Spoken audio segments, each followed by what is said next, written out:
con nuestra amiga Paula Cabalén. Ella debe estar en Argentina. ¿Estás en Argentina? No, porque tú pareces piloto de aviación, te la pasas por el mundo. Sí, ahora estoy en Argentina. Qué bueno, qué bueno. Iba a pasar a saludarte, pero fue una agenda muy apretada. Relámpago. Sí, sí. ¿Qué tal? ¿Cómo estás? Muy bien, Pablo, ¿cómo está el ¿Vos? combustible por allá por Argentina en este momento? También subiendo todo. Bastante. El Inflación. alimento, inflación, pero tremenda, galopante. Así que hay que ponerse creativos. Así es. Y ajustar como se pueda, estirar el dólar como se pueda, a ver si la gente logra sobrevivir hasta que esta situación se normalice. Pero ¿cómo ponerse creativos? Me has llevado a hacerte una pregunta. ¿Cómo adaptar la mente a este tipo de crisis? Y realidad, ustedes los argentinos tienen muchísima más experiencia que nosotros en todo esto. Recuerdo desde la época del corralito y tantas cosas que les ha tocado vivir a ustedes, han tenido que ser muy creativos. Paula. Sí, sí, la verdad que sí. Mira, a mí se me ocurre, a ver, cada vez que me tengo que poner creativa, pienso en mis abuelos que vinieron con mi mamá de pequeña de Italia en barco, como producto después de la guerra, y siempre fueron personas que tenían su huerta, sus árboles de olivo, hacían muchas cosas caseras. Entonces me crié en un ambiente en donde todo era comida casera hecha por mi abuela, después por mi madre. Y claro, la cultura actual, que es mucho más consumista, ¿qué hace? Que uno vaya y compre todo hecho, ¿no? Toda la salsa de tomate hecha, la comida comprada. Y resulta que cuando en la pandemia, sobre todo, tuve que ponerme de vuelta yo en la cocina, ¿no? Pues no viajaba, no nada. Entonces dije, wow, mira lo que puedo ahorrar, mira todo lo que se ahorra por pedir, por salir a buscar, eh, por ir a un restaurante. Perdón, voy a ir a decir esto, pero tú tienes un restaurante. A mí me encanta salir a comer, me encanta ir a un restaurante, me encanta desayunar afuera. Y la verdad es que cuando hablo de ponerme creativa es decir, compensar un poco eso. Decir, ok, dejo esto para la salida, para el disfrute y el resto veo cómo hago para no tirar. Hacemos una ensalada de tomate, no la condimentamos, entonces después el tomate lo guardo y lo hago salsa y así. Parecen que son tonterías, ¿no? Y hablaba con un colega de España ayer, que también les está pasando algo similar, porque ellos España compra gas a Rusia y ahora decidieron no comprar por el tema de la guerra. Entonces lo veía muy abrigado, estaba con él dictando un training y digo, ¿qué haces con polera? Y me dice, no, estamos haciendo la guerra al gas. Entonces no calefaccionamos, nos abrigamos. Entonces es como empezar a ver, ponerse creativo en ese sentido, ¿no? Y la mente cuando tiene que buscar recursos se pone creativa. A ver, si nosotros dejamos de quejarnos, buscamos recursos. Entonces, creo que el desafío es parar, leer la noticia, enterarnos, nos va a generar emoción de enojo, claramente, nos va a generar eso. Y después con esa emoción de enojo, ver, bueno, a ver, ¿cómo hago para cambiar la emoción? Porque no, si me enojo no hago nada. Pero si veo, bueno, no puedo hacer nada con esto, no lo estoy manejando yo. Lo está manejando el gobierno. ¿Qué hago? Yo puedo hacer esto. O sea, yo puedo actuar desde lo más cercano a mí misma. Y también puede ser que me ponga creativa y cree algo. De golpe se me ocurre armar, no sé, algo para reciclar. No sé, creo que los negocios buenos y sobre todo en el año 2001, los negocios buenísimos surgieron como producto de mentes que tuvieron que cambiar su negocio. Y en la pandemia pasó lo mismo. El que no se recreó, no se reinventó, murió su negocio. Entonces creo que ese es el desafío, ¿no? Es Sí, como yo, pienso... Dale. yo pienso que en el caso nuestro, voy a hablar de Panamá, los panameños somos muy impulsivos cuando tenemos dinero en el bolsillo. Y compramos y compramos y compramos y compramos lo que incluso no necesitamos. Entonces, yo quiero hacer una sugerencia. Yo no soy economista ni nada por el estilo, pero usted se ha puesto, estimado amigo que me escucha, alguna vez en su vida con su pareja en casa a hacer, hey, este mes de abril yo voy en una libreta a anotar, o en el celular, que tiene también una libretita de anotaciones, cada cosa que compro. Voy a apuntarlo del 1 al 30 de abril. Usted compró el periódico, usted apunta ahí, compré el periódico, tanto. Compró café, tanto de café. Hey, se antojó de un Dorito, usted compró Dorito, lo apuntó. Y usted al final del mes, la luz, la hipoteca, el carro, la gasolina, todo, anótelo ahí, haga esa listita. Y usted al final del mes se pone a revisar y se va a dar cuenta de la cantidad de cosas innecesarias en las que usted gastó dinero. Y hace la suma. Hey, yo compré esto, todo lo necesario. Y ahí va a tener un monto de dinero y va a decir, ¿y yo para qué me gasté esa plata en esas boberías?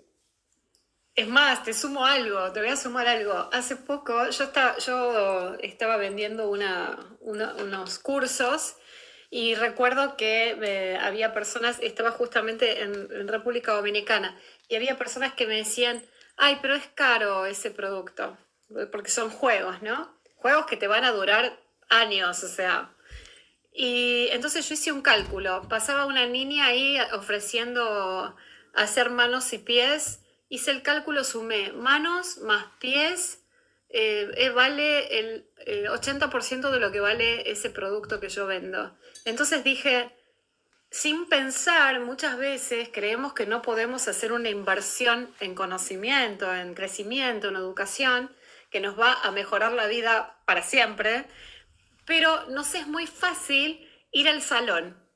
Entonces, yo digo, no digo dejen de ir al salón, pero digo, esto que tú dices, si yo anoto cuántas veces voy al salón, cuántas veces invierto en eso, que es placentero, no lo dudo que es placentero, es lindo, es un mimo para uno, pero de repente, en vez de ir 3 veces, voy 2 y eso me queda saldo para comprar o alcanzar ese objetivo de crecimiento personal, que me va a dar otros beneficios, ¿no? Y me dice Cecilia, yo lo hago desde hace un año. Puse la diferencia y ahora solo compro lo más necesario en despensa y uso personal y ahorro. Esa es otra. Usted va al supermercado y compra por impulso y a las finales yo estoy seguro que se la pasa botando cosas vencidas de la alacena. Ay, mira que se venció esto, que ni siquiera lo utilicé. Además, los supermercados usan el recurso de 3, si te llevas 2, el segundo producto al 70%. Entonces, el gancho. Es el gancho y si la persona se emociona porque saben muy bien cómo usar la sugestión, entonces las personas se emocionan y creen que están decidiendo.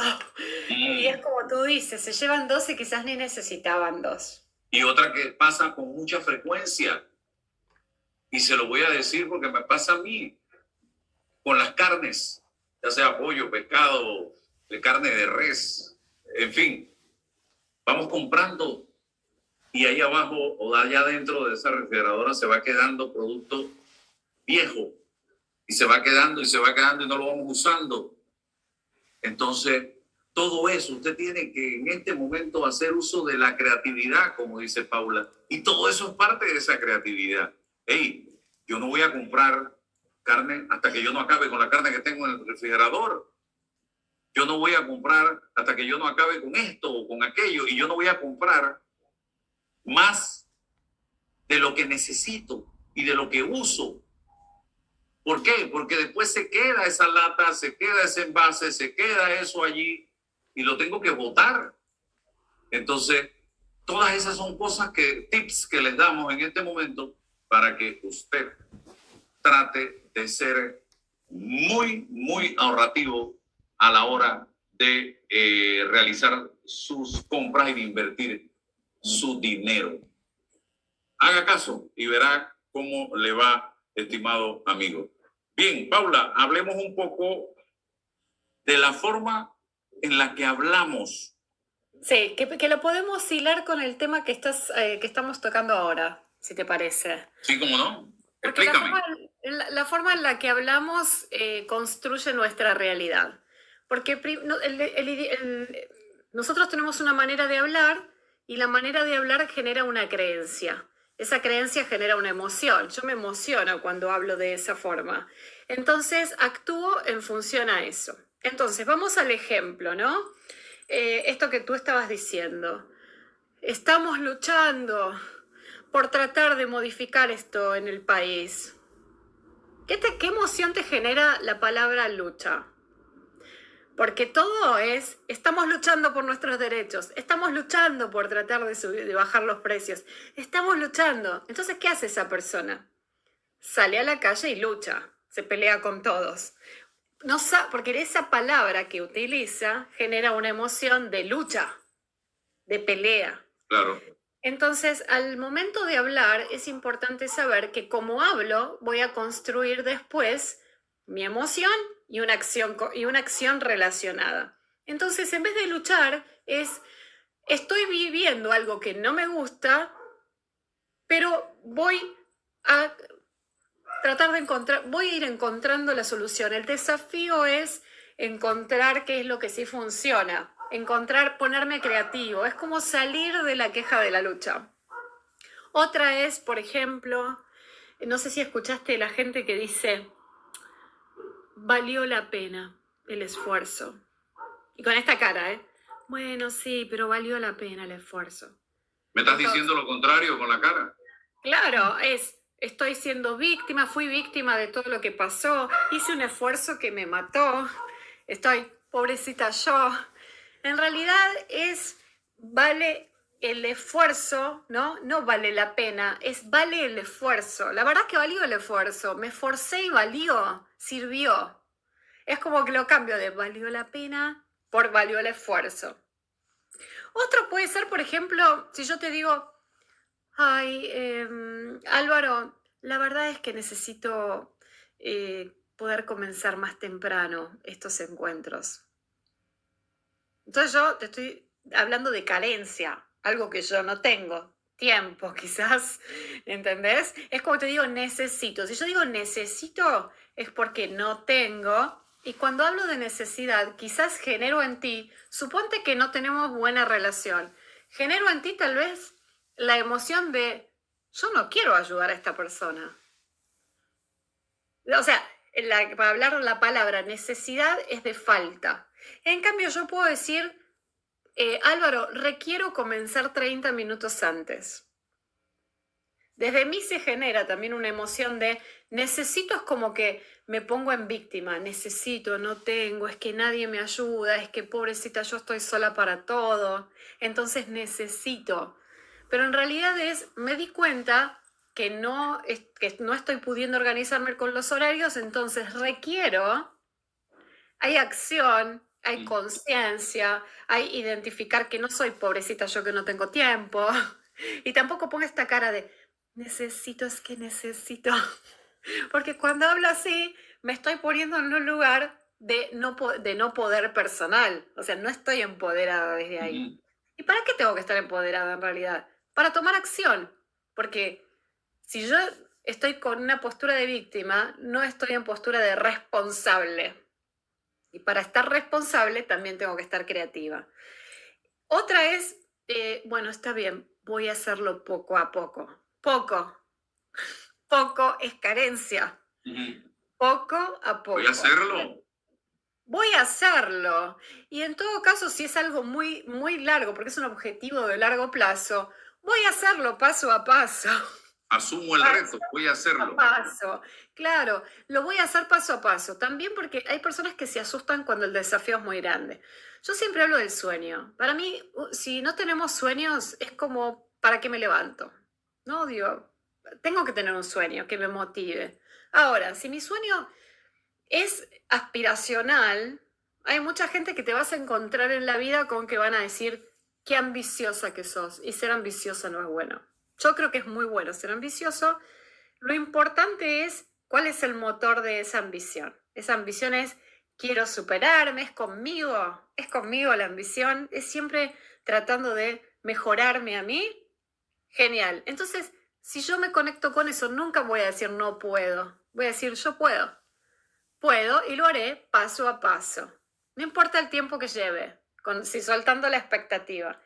Entonces, Henry Ford, ¿saben quién es Henry Ford, no? El creador del auto Ford, de la fábrica de auto Ford, decía, siempre que creas que puedes o que no puedes, estás en lo cierto.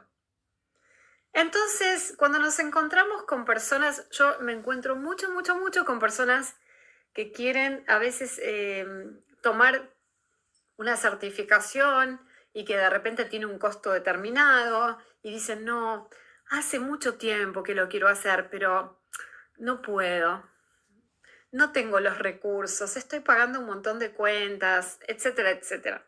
Entonces, ¿qué les digo yo? Ok, ponete la meta, fija una meta que diga, para diciembre del 2022 lo voy a haber hecho. Entonces, cuando fijas la meta, actos seguidos hacer lo que tú dijiste recién. Y empezar a hacer listado por prioridad de cuáles son los gastos. Y hay varios estadios para los gastos. Cambio un poquito de tema. Están los básicos de supervivencia, ¿sí? Que tienen que ver con, obviamente, el lugar donde vivo, el alquiler, la renta, todo eso que tiene que ver con la casa, la comida básica. Eso es el nivel 1 de gastos. Paso al nivel 2. El nivel 2 es todo de lo que yo podría prescindir, pero que no quiero prescindir, porque en realidad es la educación de mis hijos, es tomar algún training, es ir al salón, ¿no? Después vienen los que tienen más que ver con disfrute. El disfrute que es salir a cenar, ir a anotarme en un club, una salida determinada, unas vacaciones, fíjate. Entonces, ¿qué es importante? Si nosotros tenemos eso, bueno, y después está el cuarto nivel que tiene que ver con invertir, con las inversiones, porque mucha gente dice, yo quiero ir invirtiendo para empezar a tener una renta pasiva, que sin que yo esté trabajando, que haya una renta, estar ganando dinero también, y poder invertir después y hacer un negocio. Entonces, quienes aprenden a hacer eso, empiezan a darse cuenta de esto que tú dijiste. Tal vez todos los días pasan por un Starbucks a buscar su café y un muffin. Bueno, ¿qué tal si... y yo qué digo, hay que disfrutar, pero a veces la gente hace cosas en automático. ¿Qué tal si en vez de pasar 7 veces por semana por eso, hago el cálculo, digo, no voy a dejar el disfrute, voy a seguir pasando, pero voy a pasar 3 veces. Las otras 4 las ahorro. Pero acá hay algo importante y es, al final de la semana, ver cuál fue el ahorro. Si yo identifico cuál fue el ahorro, mi mente se motiva. Dice, mira lo que ahorré. Genial, esto me quedó y lo voy a separar. Si empieza a existir esa constancia, las personas empiezan a darse cuenta de que, buenísimo, separé esto. Bueno, entonces, ¿qué puedo hacer con esto? Tal vez puedo tomar el curso que quería tomar, que está en la línea 2 de necesidades, educación, ¿ok? Y que yo creía que no alcanzaba. O puedo irme a la línea 3, que tiene que ver con cosas que ya son un poco más de lujo. O cambiar el carro, ¿no? Entonces, ¿qué tengo que hacer para cambiar el carro? Y empezar a ver ese tipo de cosas. Lo cierto es que en países, por ejemplo, como el tuyo o en Estados Unidos, hay más crédito. En mi país no hay tanto crédito. Entonces, en países donde existe el crédito, las personas se autoengañan porque tienen crédito. Entonces, viven como muy bien y de repente después no llegan a fin de mes porque tienen que pagar todas las cuotas a los bancos, ¿no? Entonces, también es importante tener en claro... Es una burbuja, estás viviendo en una burbuja. Sí, se ve mucho en la calle eso en Panamá, porque es impresionante y siempre están con las camionetas últimas, está buenísimo, Cuando vuelvo a mi país se ve otra realidad, porque como no tenemos esa realidad del préstamo tan fácil, o sea, el préstamo es para determinado segmento, es caro, tiene un interés altísimo, entonces se empieza a ser como para determinado segmento de la sociedad. Y después también, ¿por qué pensás que hay tantas fintech en Argentina? Las fintech surgieron, hablando de ponernos creativos, como formas de dar acceso a personas que no están dentro del sistema bancario para que puedan pagar de otra forma. Entonces existe mucho el dinero digital y está lleno, lleno, lleno de apps y hay unicornios de fintech. Realmente Argentina es uno de los países especializados en eso como producto de una necesidad de país, ¿no? Una necesidad de darle a las personas acceso a la compra. Entonces, Planteas, intuyo, dentro de lo que vienes planteando también, una vinculación de la forma como hablamos con el tema de la autoestima.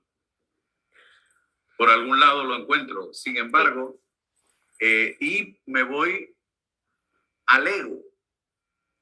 Yo siempre he pensado que el tener ego no es malo. El tener ego no es malo. El exceso de ego sí es malo. Porque si tú tienes un ego equilibrado, eso te permite tener una buena autoestima en un momento determinado. Y eso es tener una personalidad sólida y equilibrada. Ya cuando tú te crees, como decimos acá en Panamá, la mamá de Tarzán, o después de ti, Dios, ya eso es otra cosa. sí. Hablemos de eso, Paula. Mira, si me dejas, voy a leerte una frase que me encanta relacionada con el ego. Me encanta, me encanta, me encanta, porque es divina. Dice algo así: no existe alguien sin ego. El objetivo de cada uno de nosotros es limitar las situaciones en las que nuestro ego toma el control y gobierna nuestra vida. Viene a costa nuestra, nos maneja y nos ciega. Y ampliar las situaciones en las cuales nuestro ego nos permite crecer, avanzar, aterrizar y nos es útil. Entonces, tenemos que tenerlo, no tenemos que o sea, el ego se va a activar ante circunstancias externas. Nosotros tenemos que tenerlos para mostrar, tenemos que tenerlo para vivir, para lograr cosas, para tener esto que hablábamos de ambición, para saber que todos los que estamos en el mundo podemos hacerlo, pero se activa cuando tenemos baja autoestima el ego negativo. ¿Por qué? Porque viene alguien y nos dice algo y ¿qué hacemos? Saltamos para querer defendernos. Y ahí se activó un dolor. No se activó, o sea, si yo me sintiera bien, eso no se activa. Si tengo tiempo, quiero leer un cuento que está buenísimo, que tiene que ver con el ego. ¿Me dejas? Repíteme. ¿Tengo tiempo? ¿Tengo tiempo de leerte un cuento? Sí, claro, claro, por supuesto, sobre el ego. Bienvenido sea. Sí, sobre el ego. Es dos gansos que volaban hacia el sur durante su migración anual, se detuvieron a descansar junto a un lago, cuando de pronto fueron abordados por una rana que les suplicó la llevaran a lo largo de su viaje. Los gansos estaban más que dispuestos a ayudar siempre y cuando, dijeron, la rana pensara en una forma en la cual ellos pudieran llevarla. La rana pensó por un tiempo hasta llegar a una idea creativa. Tomó un tallo grueso y fuerte de la vegetación del lago. Pidió a los gansos tomar cada uno de los extremos con su pico. Entonces la rana se agarró en la mitad del tallo con su boca. Y así partieron los tres animales. Unos agricultores que estaban viendo la extraña escena quedaron fascinados por el ingenio y gritaron hacia el cielo: ¿quién fue el inteligente entre ustedes al que se le ocurrió la brillante idea? Y de inmediato la rana abrió su boca para contestar: fue idea mía, perdiendo el control sobre el tallo y cayendo en picada hacia el suelo. Ay, papá. El ego. El ego. El querer ella Querer llevarse, mostrar quién fue, quién tuvo la idea. Yo fui el de la llevarse idea. el galardón. Sí. Y eso hoy le llamamos ego y le llamamos taquilla. Mucha gente taquillando, tratando ¿En serio? No sabía que le llamaban así. y tratando de a veces hasta demostrar lo que no son en un momento determinado. Pero hay ego positivo y ego negativo, entonces. Claro, claro, pero es como todo. A ver, todas las cualidades que nosotros tenemos, o sea, todo lo que nosotros tenemos dentro nuestro es positivo o negativo dependiendo de cómo lo usemos. Como hablábamos el otro día, ¿la arrogancia puede ser positiva? Y depende, si mi arrogancia está mostrando una inseguridad, no. Pero si de repente muestro seguridad, que puede verse como algo de arrogancia, bueno, eso no está mal. Estoy mostrando seguridad. Ahora, cuando las demás personas ven en nosotros eso como negativo, ¿cuántas veces sucede que, sobre todo en las marcas, ahora que está tan de moda esto de la marca personal, ¿no? Muchas personas que no están, no tienen esa elaboración de quiénes son conscientemente, no saben realmente quiénes son, entonces copian un poquito de acá, un poco de Álvaro, un poco de Paula, un poco del otro, copian. Y después lanzan su marca personal. Y cuando la lanzan, no transmiten quiénes son, ¿no? Entonces tal vez ahí salta arrogancia, algo de egocentrismo, saltan porque están agarrando recursos y no saben quiénes son. Hay personas que también pueden ver en alguien con un ego positivo el ego negativo que ellos tienen, porque todos nos vamos reflejando. Si a mí me molesta algo de alguien, ¿eso qué tiene que ver conmigo? ¿No? Ahí viene la envidia también. Por supuesto. O sea, la envidia es, yo no quiero que te vaya bien, de hecho yo quiero que te vaya mal. Eso significa la envidia. Pero ¿por qué alguien quisiera que a ti te vaya mal? Porque no encuentra el recurso para que a él le vaya bien. Entonces, si envidias porque estás sacando fuera una emoción propia. En cambio, si observa que, suponte, me genera envidia esto, bueno, ¿qué puedo hacer para resolverlo? Bueno, trabajar en mí. Ahora, ¿por qué cuesta tanto trabajar en uno mismo? ¿Por qué pensás vos? ¿Por qué cuesta trabajar tanto en uno mismo? Dice Paula. Paula me pone a mí en aprietos, porque no reconocemos los problemas que tenemos. Lo primero que tenemos que hacer es reconocer que tenemos un problema y tener la voluntad de hacer las correcciones que tenemos que hacer, incluso hablar con personas allegadas a ti y que te hagan una especie de análisis FODA de ti, o sea, gente muy allegada, tus hijos, tu esposa, tu esposo. Yo creo que por ahí puede ser. Hay una frase de Aldous Huxley, a mí me encanta citar personas que ya analizaron esto antes, ¿sí? Que dice, si la mayoría de nosotros permanecemos ignorantes de nosotros mismos, es porque el autoconocimiento es doloroso.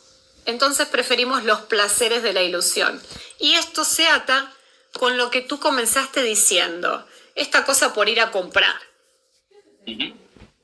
Por mostrar, ¿no? O sea, por mostrar, por ver.